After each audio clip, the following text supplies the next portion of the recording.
So you take your tool once you find something that's an appropriate fit for the job, and then you know, make sure everything's good, it's sharp, it's not broken, everything's gonna be fine. You set it off to the side. So that's a 3/8 tool. So we need a holder. So these are the holders that this uses, and they use these little caps.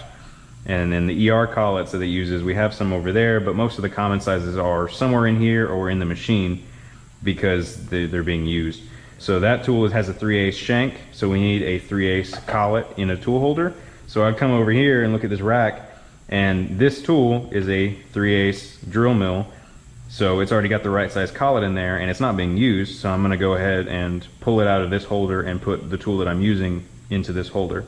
So I will take these tools, which usually live on this rack, so the wrench lives in that little slot, and then this little castellated wrench lives on that little hook. So that's normally how it sets. And you'll need to take both of those, and you'll take the wrench and you'll put it on the flats that are here and here of the holder, and then you'll take this castellated section and put it on the nut of the tool holder. Generally it's easy if you kind of can offset it to where they're just a little bit offset. The castellated nut is clocked just a little bit to the left, because then you can take your fingers, because if you start trying to wrench it, you'll usually bust your knuckles or drop something. So you have a little bit better control if you can set it up like this, and then you can take one hand and just kind of squeeze together like this, and then you squeeze, it comes loose, and it's much more controlled than trying to use two hands and it flings. And you'll loosen it, and then you'll hit a secondary stop point where you'll usually need the wrench again. So you'll just break over that, and then once that's broken over, it should be free to rotate. So you can rotate it and take it all the way off if you want, but once it's loose there, like once it's freely spinning, the tool is loose in the holder.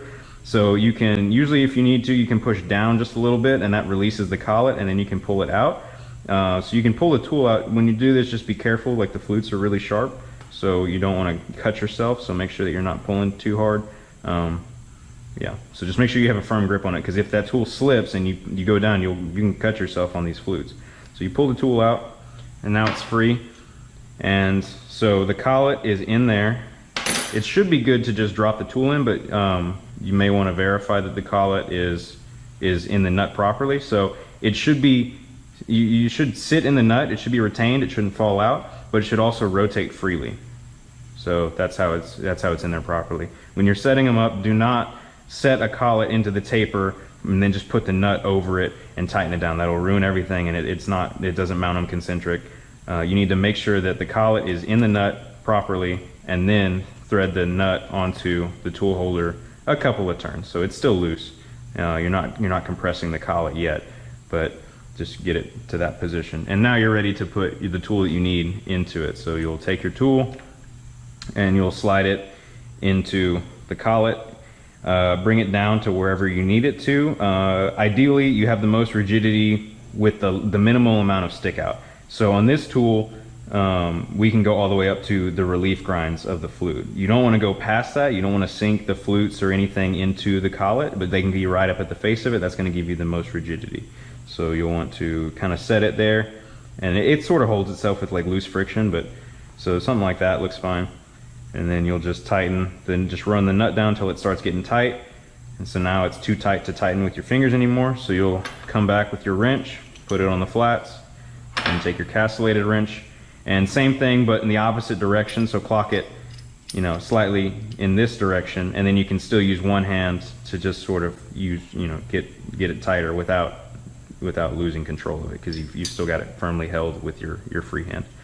So once it's snug, then it's good. It's not going to go anywhere. It's firmly held in the tool holder, and your tool is set up, so it's ready to go in the machine. And then you would do that for all of your tools in your job. Okay, so you come over to the machine, and first thing you need to do is power it on.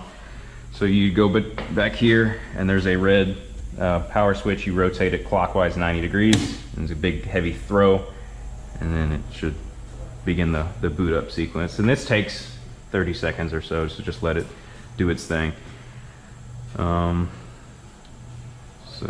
yeah. So this light comes on. The door is not held closed. There's no interlock, or there is an interlock, but there's no locking mechanism. But there is a magnet interlock. So if it's running at any point, like if the spindle's turning and you open it, it's going to stop. And then if it's running a program, it's going to stop. So for this vise, we have the wrong jaws in. You need to load appropriate jaws. So these are some soft jaws that are loaded from a previous job. So we need to go back and put in these just squared jaws.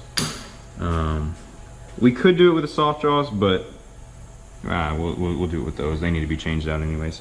So to do that, you'll need to take this little wrench that lives here, and you'll need to just use it to open the vise, which needs some oil. Takes a while, but open it. You can use it, I think it's a 12mm wrench, and that usually works a little better, a 12mm ratchet, just because this doesn't let you throw it all the way around. But you just need to get it, you just need to bring this jaw back enough to where you can get these two bolts that are here, so you can take that jaw off.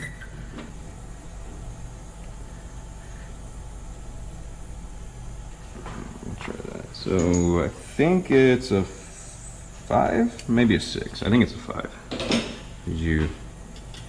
Yeah, it's a 5. So you just take a 5mm Allen and set it into these bolts and just loosen them. So break them loose, and then once they're loose, you can maybe get them with this little straight piece. Having the little ball end helps a lot, because you can get a better angle on it. And take these bolts all the way out. So once these are all the way out, you can just kind of grab that whole assembly and pick it up and out and set it off to the side. We only have 2 sets of jaws right now, and so we do the same thing with this one. You kind of have to work blindly here. You just kind of feel around there and set it, and then same thing, just break them loose. And then you can kind of go back here. The shield gets in the way a little bit, but you should be able to get it if you've got this tool with the ball end on it.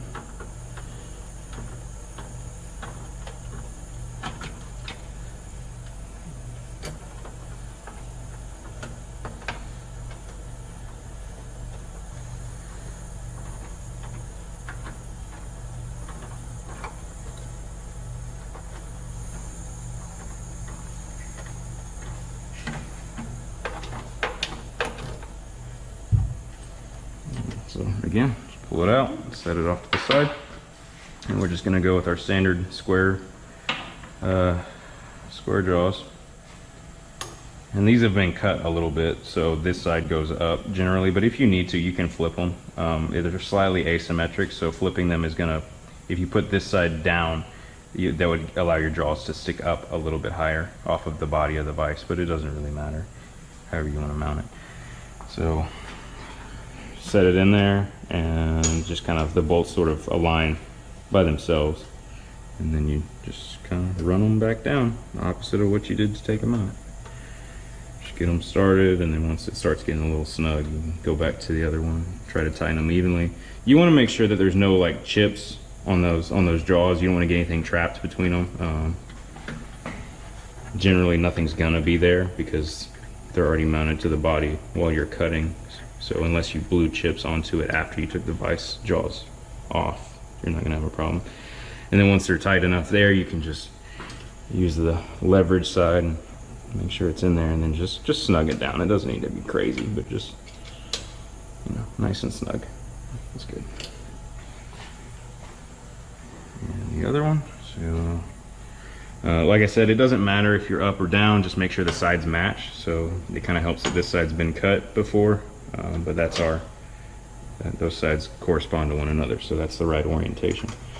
And then you just, again, work a little blind. It's easiest to start these with your fingertips, and then just run them down as far as you can with your fingers. And then once they go once they go flush with the surface, you can't really reach them anymore, so you need to go back to the tool. So just go ahead and run it down as far as you can with that tool in this orientation. And tight. And so now just go back to your leverage side and make sure it's in there good and just snug. And that's it. The jaws are changed. So that's how you change your jaws. So we'll go back once you've got the right jaws in there, and we'll run it back closer to where we need it for our workpiece. So we got our stock. It needs to match, its orientation here needs to match the orientation in your cam environment. So we had it like this with the 3-inch section along the x-axis and the 2-inch section along the y-axis. So it needs to go in like that. But if you were to just set it into the body of the vise, it would be sitting down too low, because remember that we need to go down from this top surface 1.1 inches. So we don't have that much clearance there. So we would crash into the vise before we finished our operation. So we need to put a set of parallels into the vise. So then we come here, and they just live in this toolbox in this middle drawer, this wooden box. You can pull it out. We just have our set of parallels. So the only ones that fit on that vise are these first 4, and these really are like the same size as your jaws. All the bigger ones are bigger. I mean, you can use them for other things, but you couldn't use them for this particular task. So for this, we don't need a whole lot of lift because we're already sticking out pretty well. But we'll go with this middle section, or this kind of second set. So you just come over here, you take your parallels, make sure they're clean. You know, if there's a chip on them or something, or some rust, just kind of knock it off. But they look all right. Go back to here, make sure your stock is clean, no chips there. There's some chips there, not a huge deal, but if you want to go ahead and blow them off, you can reach around the side, and there's an air gun, so you can just sort of blow. The main thing is just get the chips away from up against this corner right here. If there's a chip in this corner or this corner here on this jaw, you know, it might throw off the squareness of your setup. So, and it's kind of hard to see, but you just sort of blow it at that corner and then follow up with the section you can see. So that looks all right. Just set that back there, and then you take your parallels and you just set them there up against that jaw. Generally, if you kind of rock it back and forth, it'll push out anything that may get trapped underneath it. And then same thing with this one. So now you got your parallels there, and you can drop your stock back in, and now it's standing on those parallels, and it's, you know, so we should have enough clearance there, so we can go ahead and tighten our jaw. And for this, you want to be, you know, you can afford to be pretty aggressive with it. So you'll notice as it tightened, it kind of shifted a little bit there, and you want to make sure that as you're tightening, it's still sitting flush on those parallels. So you can take this dead blow hammer, and now that it's tight, but it's not super tight. You know, I've just barely snugged it, but you can give it just a solid whack, and you want to, when you hit it, you want to hold it there to try to like keep it down. You don't want to hammer it and try it, because it may kind of rebound and bounce out, but you want to just like firmly tap down, and then you can kind of do this little back and forth where you give it a tap down and then give it a little bit more snug, and then give it another tack and then give it some more, and you just kind of go back and forth, and that just ensures that, you know, your vise is nice and tight and your stock's not going anywhere. So once you're there, should be good. That's not going to go anywhere. Sometimes your parallels can be slipped out from underneath it. They'll wiggle if the stock flexes, but because of how thick of a block that is, it's not. They're not loose, but they can stay under there. That's fine. So now the stock is loaded into the machine. So we would go back and finish setting up our tools for our job. So this particular job only uses the one tool, this one, and in our cam environment it was tool 3. So we go to the tool carousel here, and you can just sort of flip this up, and you'll see they're labeled. Pocket 3 is there, it's empty, which is good. If it wasn't, you can just pick them up, and, you know, say we wanted to use 6, you could pull 6 out and just set it off to the side, but it's not, so we can just drop it into 3. Make sure that it's, you know, make sure it's not like hung or something. It's pretty good about self-centering, but it is possible that it's, you know, you just want to make sure it's in there free, sitting down flush, and that should be good. So you want to pull your little coolant nozzle out of the way. This is fine over here, but like if you're running a job and it's up in there, you need to be aware that when you're going to do a tool change, it may get crushed in this area. So between tool changes, you need to pause it and then just kind of reach it and pull it out of here, because by changing tools anyways, you're going to need to readjust the angle that it's at. but you don't want it to get trapped into here because sometimes it can overload or cause issues with the tool change. So yeah, just make sure that's out the way. And so at this point, our machine is booted up. You want to clear any alarms that may be set. So right now it has an alarm for emergency stop being pressed. Whenever you shut it down, it's generally good practice to just hit the e-stop. So that's commonly on. Another one that may be on is low air pressure alarm, because sometimes we turn the air off, the air supply. So if the air alarm is on, you want to go and provide air pressure. If you do, it has a digital gauge back here. So right now we've got 90 psi coming in, so that's good. If your air pressure drops too low, I think below 80 psi, it will alarm the machine. So if you're in the middle of a program, it will stop. So you want to be aware if you're having issues with air pressure. Sometimes the building has problems. If it does, we have this secondary compressor that lives here. You can power it up. It's loud, but it can provide enough air for this machine to run off of if we need a more reliable source of air pressure. But lately the building's been fine. So coming back, we've only got our e-stop pressed, so we'll need to fix the source of the problem, which is reset the e-stop. So you just kind of rotate it to the right, and now it's reset, and then the alarm's cleared. If the alarm doesn't clear itself, you can hit reset, and it'll clear any alarms that may be present. So we need to pick up our tool, which is tool 3. So we go into MDI, because we need to just write a quick little program to tell it we want tool 3. And you go to program on your views, so that should change here. So now it should look like this, and the green light is lit up for MDI. And then you can go and you can type your quick program, which for us is just T3, which is the tool we want, M6, which means execute a tool change, end of block, input. And now our program is there. And then we just need to run it. So we'll hit cycle start, and it should execute a tool change. Now, our feed rate is overridden to 0%, which is why it's kind of flashing at us. It's not moving because we've overridden the feed rate. It's never going to move, so we can bump that. You can change this on the fly, and it's going to change the rate at which it feeds. So you can turn it up, turn it down, it's going to change. But just generally leave it at 100%. Same thing with the spindle speed here.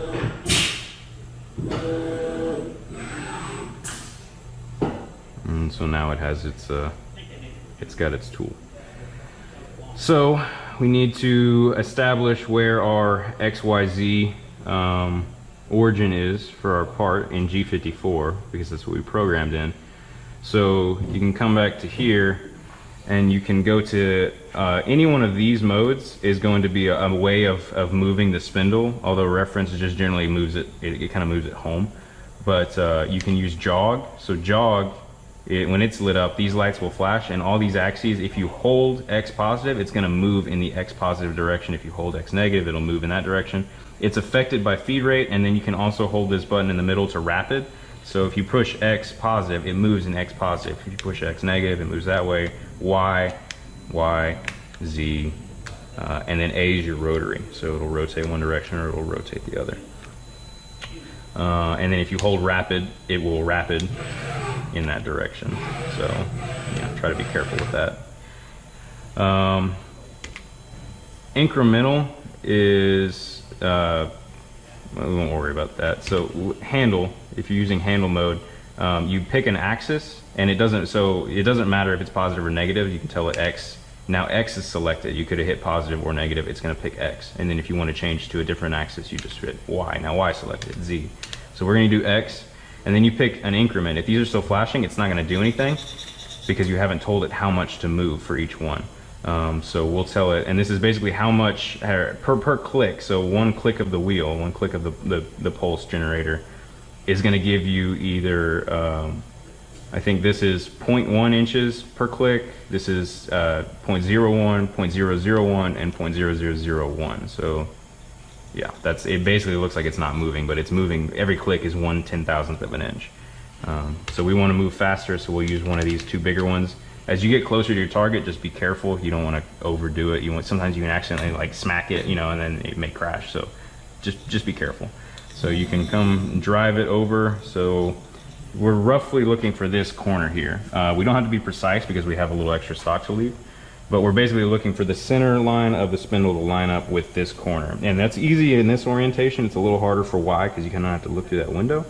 But looking at it, that looks pretty close. We can clean it up as we get closer. Y is for sure out, so we're going to bring Y closer to us. So we'll put it in Y and then bring it back, and then we'll get a little closer in Z and bring it down. Something like that. Pretty close. Okay, so we can tell looking at it this way, we need to go just a tiny bit more in X. That's probably fine right there. And then we need to set Y. For that, you have to look in this orientation through this window, and it can be a little difficult. Sometimes it's good to have a helper who can kind of tell you, but otherwise you just sort of guess and check. So we bring it back, and you know, something like that looks good. You can also kind of pop your head into the machine if you want and take a look, but yeah, sometimes it's a little difficult. It's kind of tight in there. We go back to MDI. If we hit position, it's gonna, if we hit position, it's gonna show us where we're at, but it's in absolute. We need to know where we're at in G54. So for that, we need to first, because the machine hasn't been ran today, it hasn't run a program. It doesn't have I think it's in G52 by default. So we need to put it into G54. So to do that, we need to go back to MDI and then write another quick program. So MDI, make sure that light's lit, program, make sure your screen looks like that. If there's any text here, you can hit delete. Yeah, you can spam delete or cancel, and you can clear all those lines. It should be empty. So for what we're doing, we just want to tell it G54. We're just in G54. So G54 in the block, enter, and then cycle start. And now it's in G54. So our display is going to be it's going to be different. So we need to tell it that where we're at right now is our XY home. It's XY0. So we would go to this offsets page. This is where we're setting up our offsets. So offsets, we'll bring up this page. These are your offsets for your tools. So we got 1, 2, 3. We need to set up our work. We're setting up our work offsets. So you go to this soft key that's here. So we've got offsets, which are for tools, and then we've got work, which brings this up. So G54, which is where we're at, is going to be this category right here. So this is G54, this is G55, this is G56. So we'll go to here. So we go down, and pretty much if you look here, your position in G54 as it is now is minus 2.4463. So we need to add this number to this number to make our current position X0. So we'll just type whatever you see here. So you just type minus 2.4463. Make sure that this box is highlighted because that's what we're manipulating. And then you do this green soft key that's plus input. If you do regular input, it's going to just enter whatever you entered. So you need to either zero it out or do the math yourself, but this way it does the math for you. You just hit plus input. It'll ask, are you sure? You want to input this number, is that okay? And then you can cancel or you can execute. We'll hit execute. Now it's 0. So our current position is 0, and that's our new offset. We'll repeat that for Y.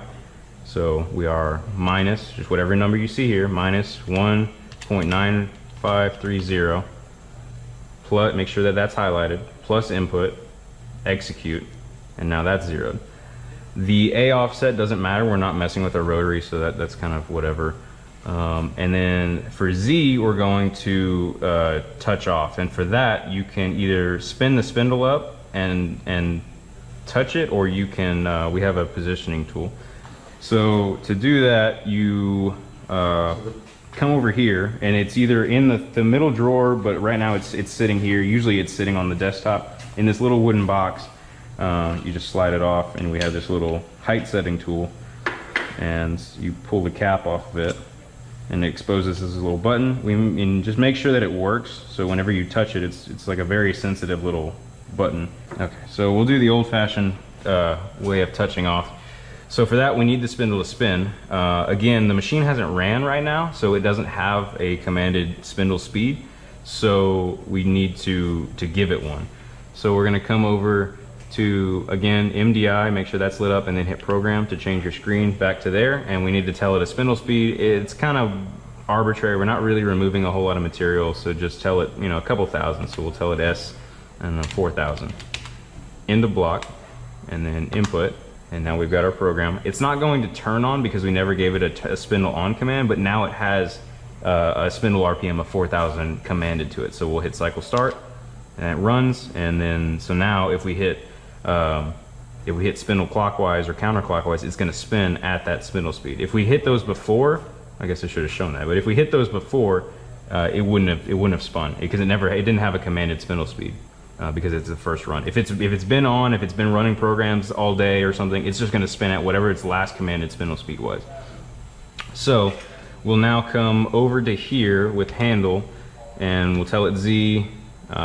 We'll pick it up, and just be careful because, you know, we're kind of a fast rate. If we were to accidentally hit Z negative, it would drive that tool into the block, which would kind of be a crash. So we want to be sure that we're picking it up. So we'll rotate it clockwise. So up.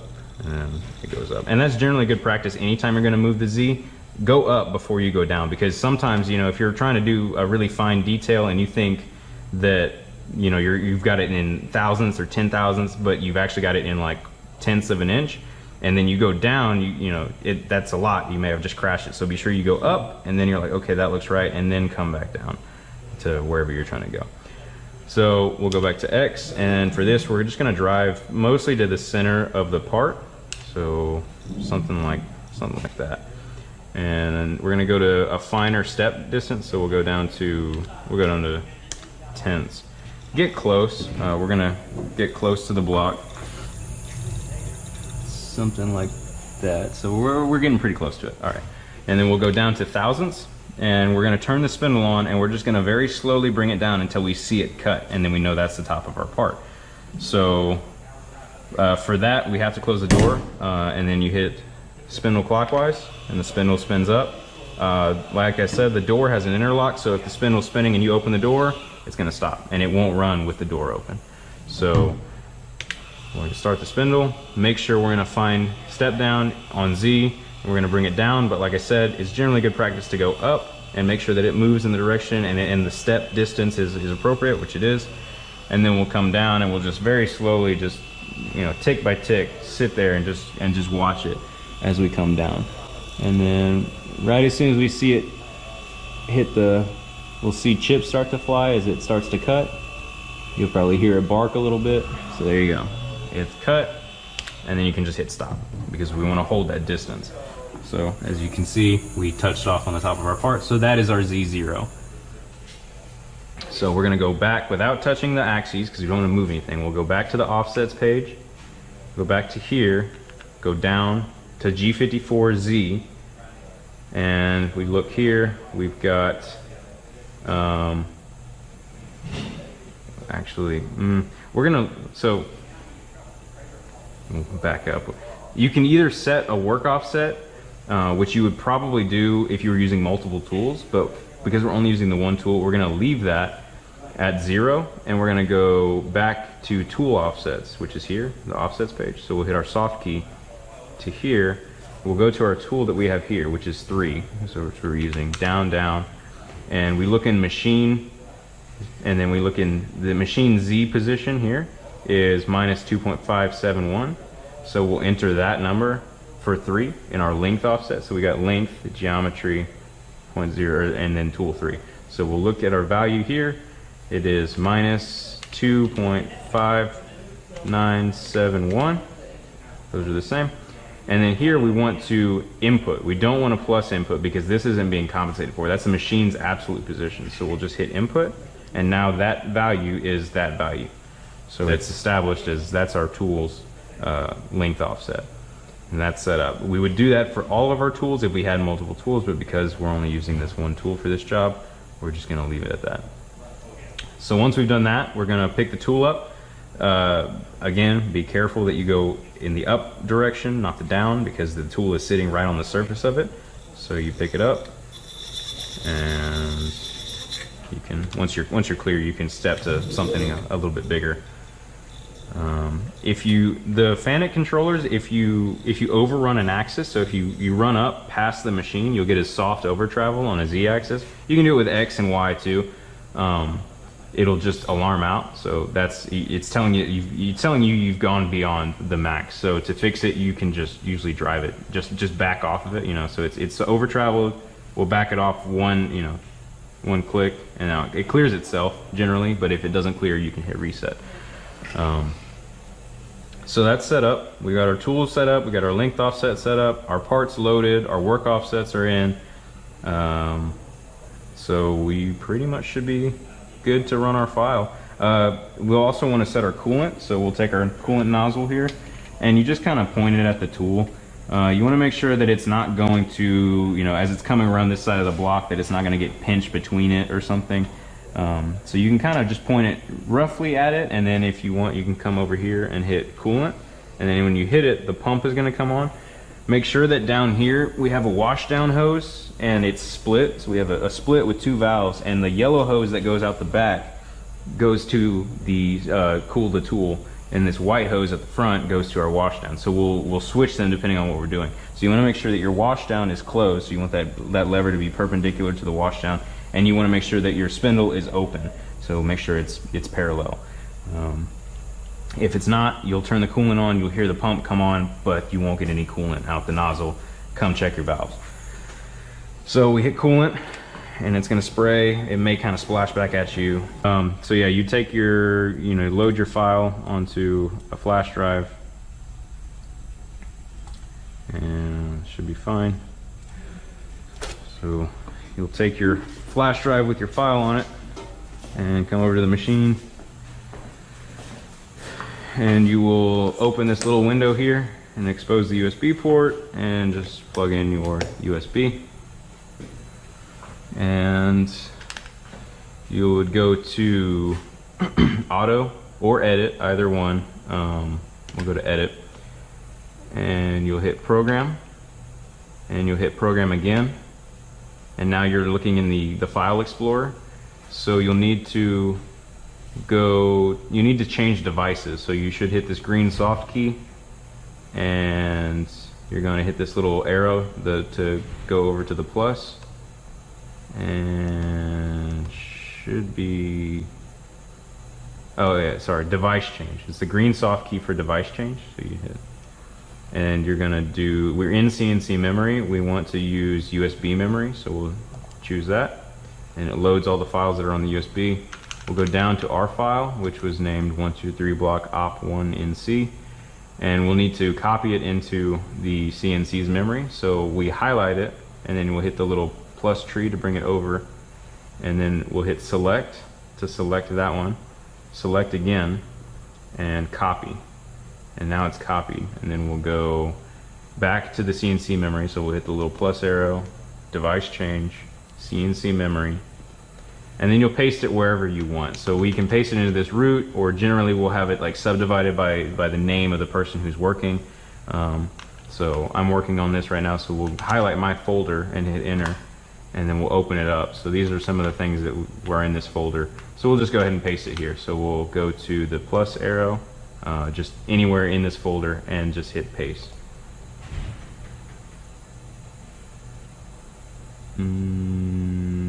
Where's that? Oh, there it is. Okay, it took a second to load, but now it's there. So go down, we've got our folder here. This little @ symbol on the side shows which program is active, and it's not our 123 block. So we need to make that our active program. So we highlight it, and then we hit the little plus arrow twice, and we tell it that's main program. So main program, and now the @ symbol is there, and so that's our selected program. So from there, you don't need your USB anymore, so you can dismount it.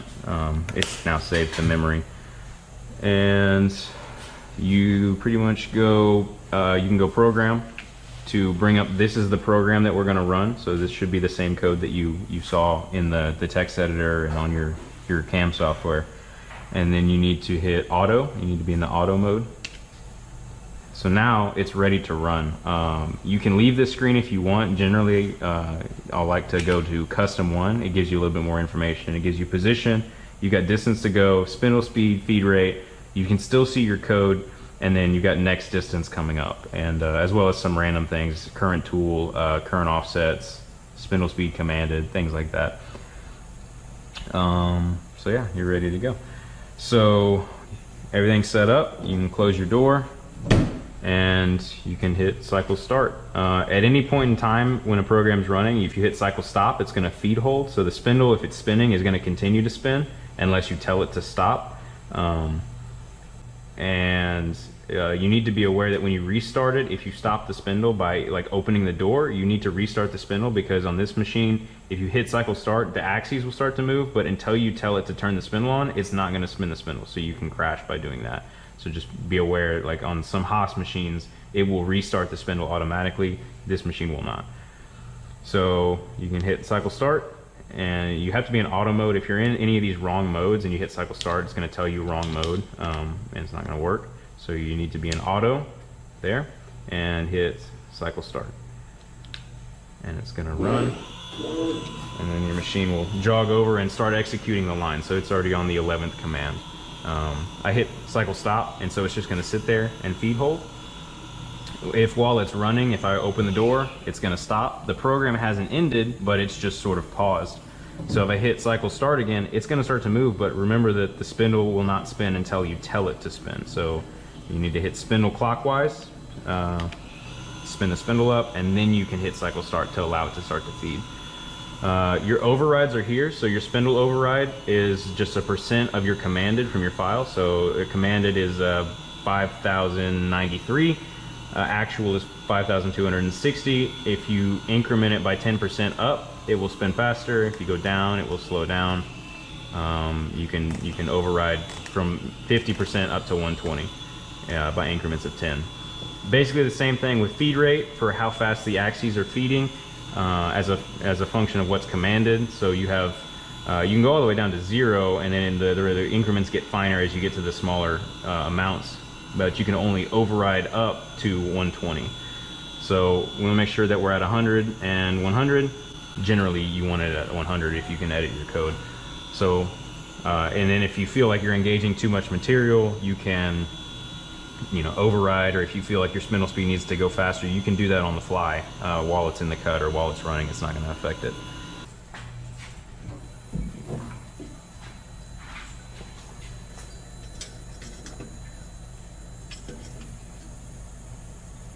It's close, but it should be fine. So yeah, we'll let it spin up, make sure our coolant's on, make sure you're wearing safety glasses. If you want, you can usually override. So usually I'll kind of hover and I'll have feed rate here, and I'll usually turn it down as it's engaging, just to make sure, like if your stock's measured a little bit off or it engages a little heavy, you give it more time to feed through it, and then once it gets better, you can kind of throttle into your cut. And then here I'll sit and I'll just hover the cycle stop, cycle start. If anything goes bad, you just cycle stop. If you need to stop the program at any time, you can pause it by hitting cycle stop to feed hold.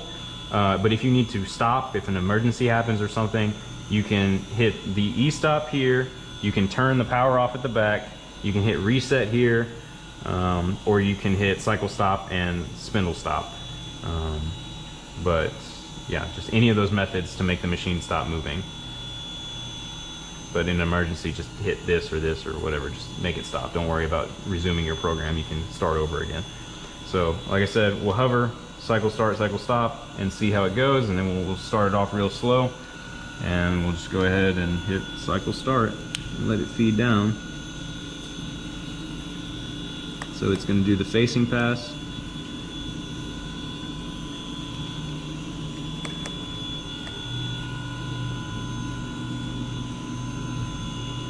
Actually, I forgot to shift the offsets down by a little bit, so we'll do that because it's not really good content. So we'll just shift it down. We'll just So what it did just now is it just didn't touch it. It was in the air. It didn't touch it because we set Z0 to be the top of the part. Okay. And then I said over there, I was like, we'll just shift the offset. We forgot to shift the offset, so. You can go back to here. We're just gonna basically tell that the tool is shorter than it actually is. So we'll just tell it it's 0.0, I don't know, we'll let that pass be 10,000. So 0.01 and then plus input and then execute. So now that it thinks the tool is slightly shorter than it actually is. And then we'll just hit reset and go back to our program, and we're here. So starting all over. I guess we'll handle jog away. So. All right, so make sure you're in custom 1. You got auto mode, and just go ahead and hit cycle start and it'll start your program. I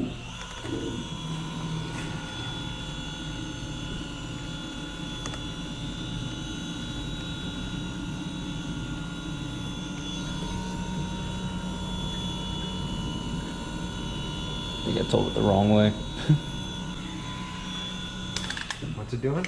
I told it the wrong this way. It needs to be minus 0.02 plus input. So it moved up to Execute. 10 instead of down to 10. Yeah, so starting over again. All right, so we're here. So custom 1, auto mode, and then just go ahead and hit cycle start.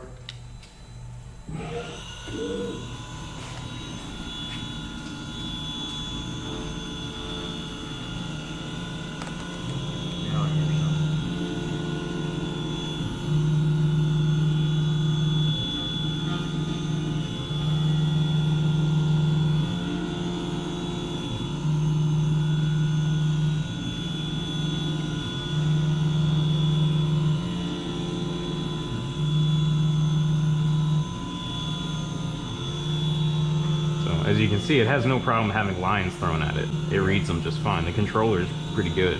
Just the machine's not terribly rigid.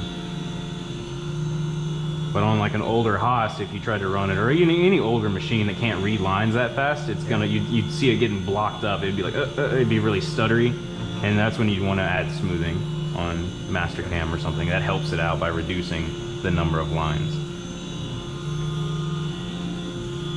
It's gonna finish this pass, and then it should do one more finishing pass, which is probably gonna be heavier than this cut, but.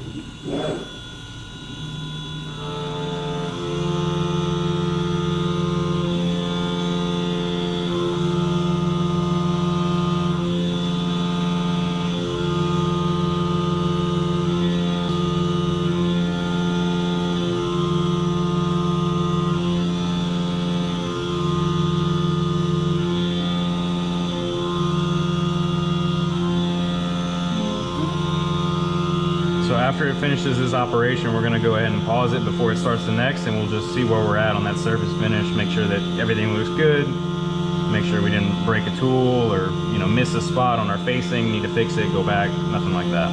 So if you did have a bad spot on it, you could just shift your offset again, yeah, and then just go down a little bit more and run it again.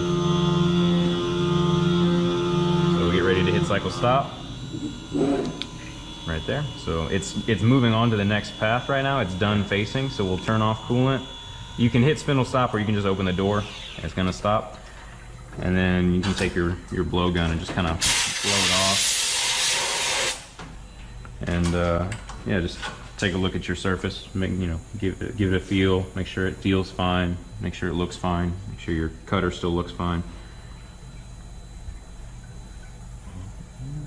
So looks all right. We'll let it continue on. So coolant back on, spindle, spin again, and now you can hit cycle start. And because it's re-engaging raw stock again, we want to be careful because we're not really sure. It may engage a little heavy, just depending on how our stock was prepared. So kind of try to go slow. Once it's completed its first pass around, it's no longer a concern that it's going to over-engage, because it's already gone past it. It's just on this first lap around, you want to be careful.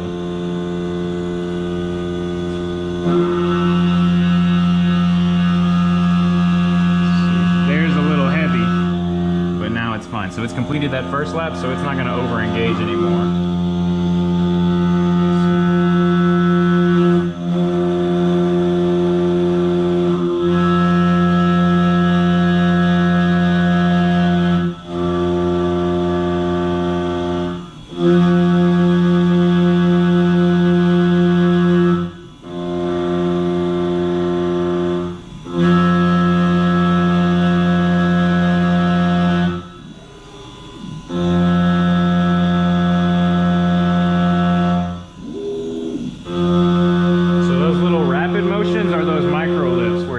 Up, and if you put it at 100 inches a minute, it would be slow. Okay. So you want to That's where you'd want to, like, just for the sake of time savings. It's stock aware, so it should never crash, but it's not technically a rapid motion, so you don't want to waste time. So you can usually go pretty quick on those backfeed motions.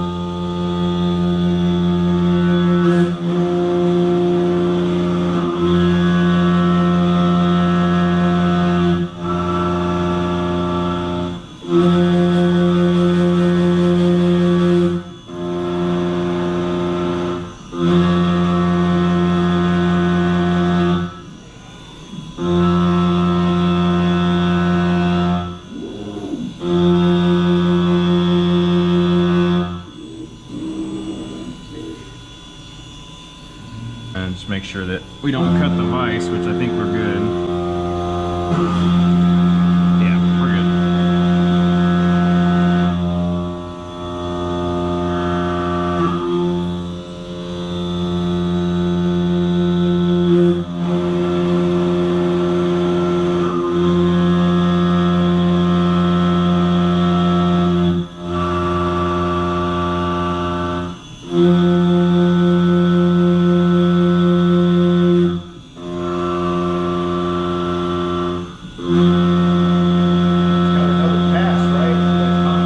Going to do a contour to finish it.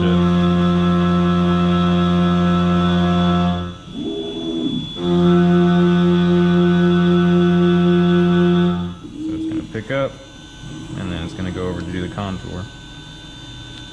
And here's another good time to just kind of pause, you know, turn the spindle off, turn the coolant off, and then just take a peek, see how you're looking, blow it off, make sure you cut everything you wanted to cut, and make sure your tool's still hanging in there.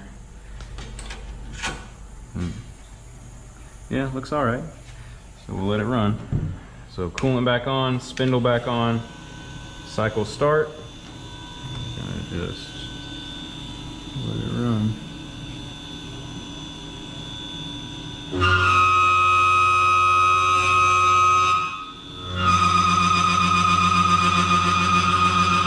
That's shatter.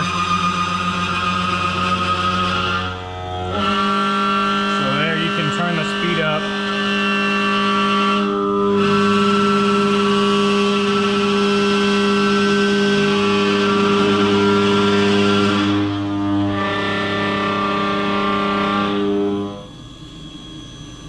I think it pulled our tool out some. So that's it, your program's finished. It'll retract and pull away. Yeah, it pulled the tool out. So on heavy engagements like that, you see how it ramps down? Yeah. It's because when you're cutting, the cutting forces are trying to pull the tool down, and it did. It overcame the compressive force of the collet. It doesn't change that, like, we can still get a 1, 2, 3 block out of it. It's just it put a nice little gash in our jaw. But with the speeds, trying to get the chatter to go away. This machine's is not very rigid. Like, that's not a crazy cut. It's just for machine, like, you're trying to cut an inch of depth. Yeah. Even in aluminum, this machine's just not very rigid, but it, you know, it'll do it. It's just on bigger machines that'd be fine, no problem. So that's it. You take your part out. It's not pretty, but it's there. So you just loosen the vise, and then you're ready for op 2. Yeah, you can see the height difference. I usually blow it off. Make sure you're wearing safety glasses.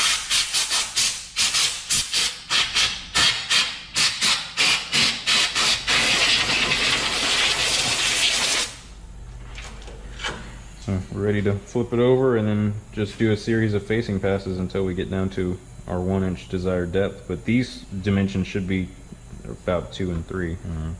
The tool, you know, there was some chatter, the machine was deflecting, so it's possible they're off by a few thou, but should be close. Yeah, 1/2 thousandth.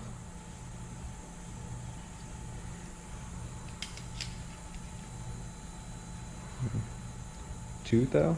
Thou? No. 4, 2, 1.5. About 1.5 thousandths. 2 thousandths.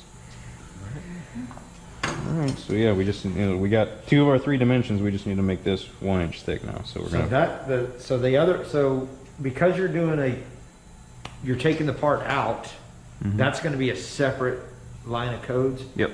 Okay. You're gonna run a separate program because you've got to have 2 offsets and you got to, you know, Yeah. realign to it. And we're not even sure how down we need to go. We need to flip it over, get it set up, run a pass on it, and then once it's been faced, we need to measure it because now it's got a nice, like, this face and this face are going to be perfectly parallel, and we can measure and get a solid reading for what our thickness is, and then just subtract and know what we need to go to. So we can go ahead and while we got it, we can clamp it. We just need to blow off our chips. We can leave our parallels where they're at, but just kind of hold the parallel because they'll try to blow away, and then just blow the chips out of this surface because you don't want your part sitting on a chip. So, and aluminum's not usually too bad, but if you're cutting steel or something like that, the chips are pretty sharp, so be careful. And then same thing with this one, just hold the parallel and blow along that face. Just try to make sure you've gotten all the chips out of there. And just set it roughly centered in there, and we're going to need to tighten our vise up a bit more.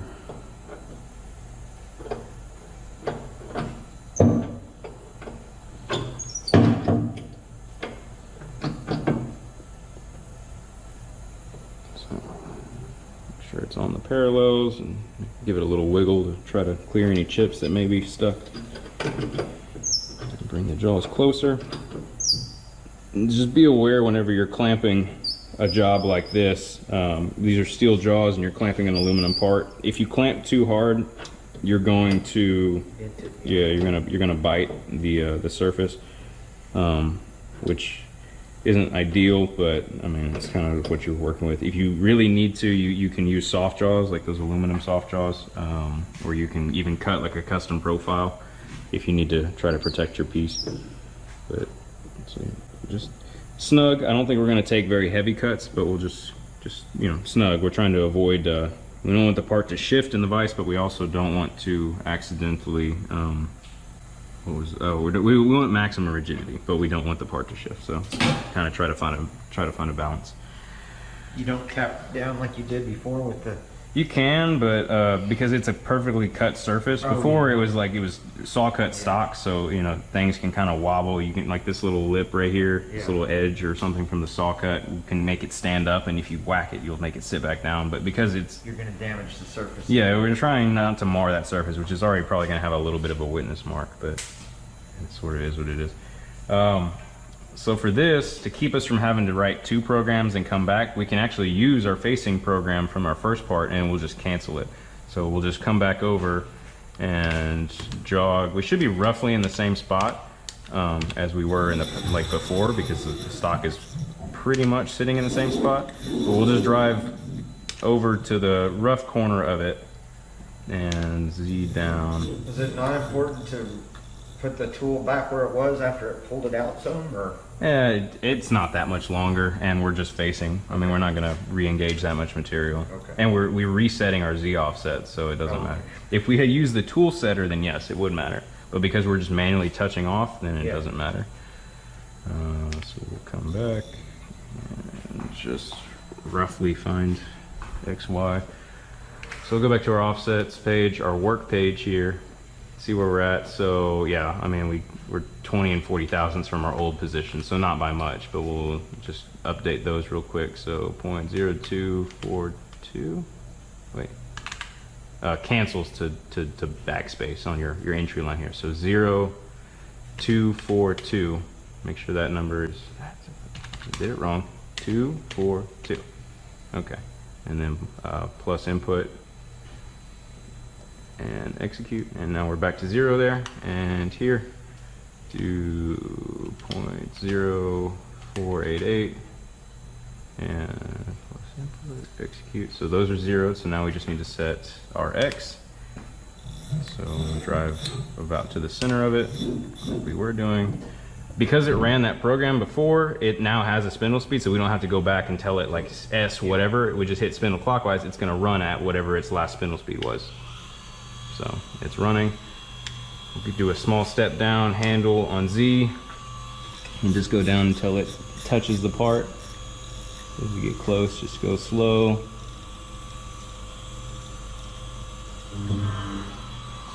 touch, so hit stop. And go back to in your offsets page, offset. So if you were in your work page here, go back to offsets for your tools. So you have your tool list, tool 3 still, and make sure that that number is that number. So machine absolute offset minus 2.4870. That number is that number, and then we'll just do input, not plus input, but just regular input.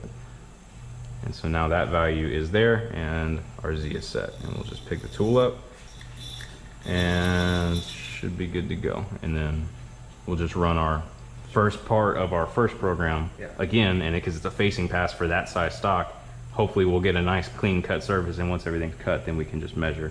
Okay. And we'll know exactly how much we need to program it to actually take off.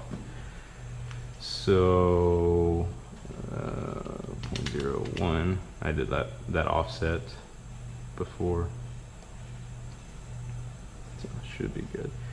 So we'll go back. We didn't change program, so if we hit program, we still have the same program loaded, and we'll do custom 1. It's back at the beginning, so we just make sure we're in auto mode, and you can hit cycle start, and it should run the same program. And we're just going to stop it before it runs the rest of it. We just want it to face off, so it gives us a good measuring surface. And we'll let it run here, and it'll do the finishing pass if need be.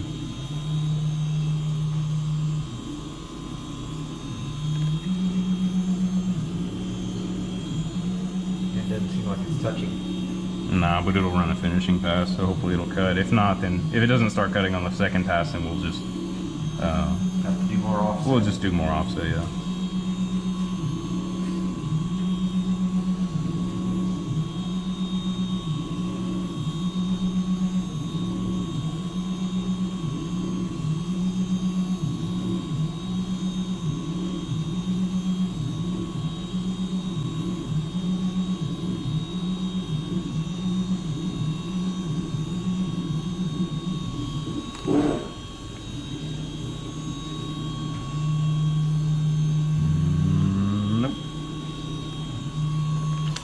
Back here and just change our offset, so 0.02.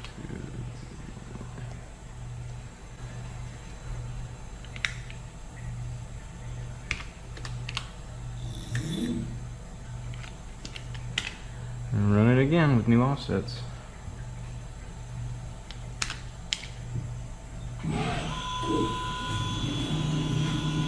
We're getting colder now, which is weird because before it wasn't cutting, and then I added a positive number and it started cutting, but now it's not cutting. I thought it would be negative, but it didn't. So offsets.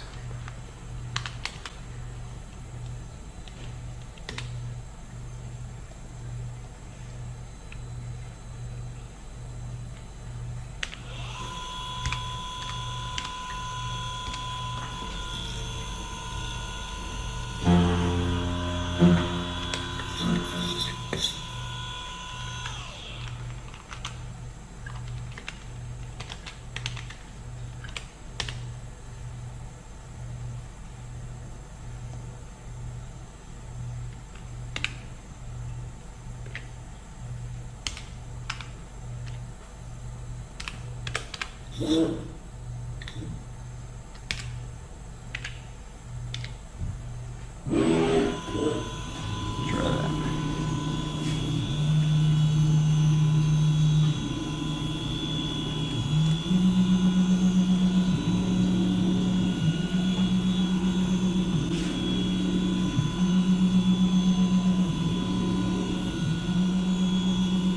You see how what's basically a straight line is not straight line because it's a dynamic pass. So like, you don't ever want to use them to finish something. You want to follow it up with a contour or something that's like tracing along actual geometry, because the dynamics are like a rough approximation just to make it easier on your tool.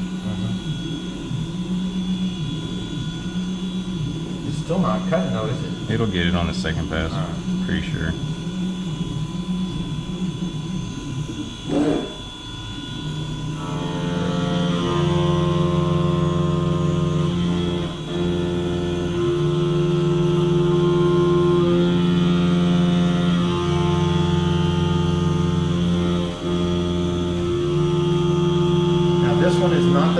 dynamic? Oh, this is still the It's dynamic. It's just a finishing pass, because it does 2 passes. So once it finishes this one, we're gonna stop it and just put it back home. Yeah. And now we're gonna measure it while it's in the machine. And then that should give us a nice reading for how much we need to go back and write our second program and tell it how much to take off. Okay.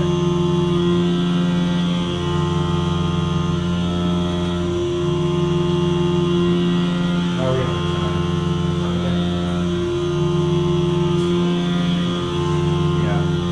Probably have to do that next week perhaps. All right, so we just catch it and hit reset. And this is actually a good use for it. So we're out of it. The reference button I was talking about takes you home. It's pretty good if you just want to put the tool up and out of the way. You hit reference, any axis that's not at its home position is flashing. So we'll want to start with Z, because you want to pick the tool up before you do anything else so you don't crash. So you pretty much just hit reference, and then you just hold Z plus or minus, and it'll go up and hit its limit switch. So hold it, and it moves up. And you can hold rapid if you want, and it'll rapid. Hits at Z, and now it's homed. And so now you can hit X and Y. You can hold them simultaneously if you want, and they both move. But they basically just move towards their home position. So you can hold rapid and press all 3, and then it goes home. So now it's out of the way, and they're all solid. That's what the reference is used for. So blow this off. And real quick, grab our calipers. Make sure they're zeroed. Put them in here, and then just make sure we got no chips in between. And come pinch down on it. Oh wait, we can't stop because we have to finish this, or else you have to move it in the tool, right? No, Oh. I can leave everything just sitting right here. But 1.487 is what we're getting. Okay. 1.487. So we need to take 0.487 off. And our Z0 home position is already the top of this surface. Yeah. So we just basically just tell it we want to do a facing pass with a couple of step downs, 0.487. But shutting the machine off is not going to make it lose its position? No, it has there's a battery pack here, Oh, okay. and it remembers I mean, it'll start warning you. It hasn't yet, but they last a few years, but it'll start to warn you when those batteries get weak. But when through power cycles, it retains offsets and everything. So everything stays exactly where it's at. As long as nothing moves in there, it's going to stay the same. All right. And like I said, we've had this thing for 2 years, and it hasn't ever given a warning for batteries. But at some point, these batteries will need to be changed.